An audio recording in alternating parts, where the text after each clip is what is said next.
2018ஆம் ஆண்டு ரிலீஸ் ஆச்சு. இந்த படம் வந்து ரிலீஸ் ஆகி கிட்டத்தட்ட ஒரு 6 வருடங்கள் ஆயிடுச்சு அப்படின்னு சொல்லலாம்.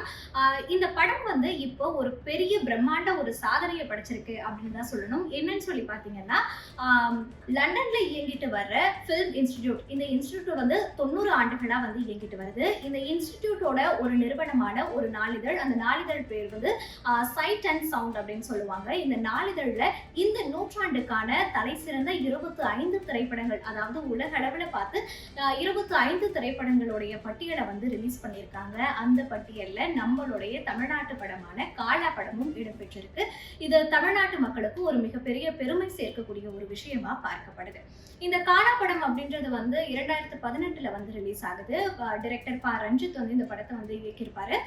நடிகர் சூப்பர் ஸ்டார் ரஜினிகாந்த் அவர்கள் வந்து ரொம்ப மாசா இந்த படத்துல வந்து நடிச்சிருப்பாரு. இந்த படம் அப்படின்னு சொல்லி பார்த்தா, இந்த படம் வந்து ஒரு மிகப்பெரிய அரசியலை வந்து பேசியிருக்கும். அதுல குறிப்பா அந்த டயலாக், நிலம் எங்களுடைய உரிமை, கருப்பு நிறம் என்பது அழுக்கல்ல, எங்களுடைய அடையாளம் அப்படின்னு சொல்லி ரஜினிகாந்த் அவர்கள் வந்து ஒரு சூப்பரா மாசா அந்த டயலாக் வந்து பேசியிருப்பாரு.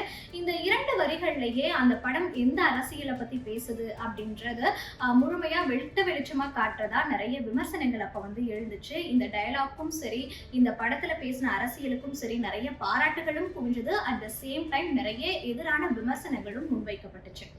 இந்த படம் அப்படின்றது ரொம்ப சாதாரணமா வெற்றி பெறல. இந்த படம் வந்து அப்ப நிறைய எதிர்ப்புகளை வந்து தாண்டிதான் இந்த படம் வந்து ரிலீஸ் ஆச்சு. இந்த படம் ரிலீஸ் ஆன பிறகும் நிறைய எதிர்ப்புகளை இந்த படம் வந்து சந்திச்சது.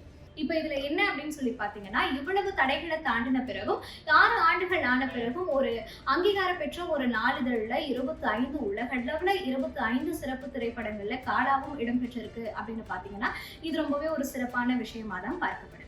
அது மட்டும் இல்லாம இதுல வர்ற இந்த சாங்ஸ் எல்லாமே ஒரு மாஸ் சாங்கா இருக்கட்டும், லவ் சாங்கா இருக்கட்டும், ஒரு ஃபீலிங்கை வந்து வெளிக்காட்டுற ஒரு சாங்கா இருக்கட்டும், அந்த மக்களை பத்தி வெளிப்படுத்துற ஒரு விஷயத்த சொல்லும் போது அவங்க போட்ட பிஜிஎம்மா இருக்கட்டும், மியூசிக் வந்து இந்த படத்துல ஒரு மிகப்பெரிய பிளஸ் பாயிண்டா தான் பார்க்கப்பட்டுச்சு.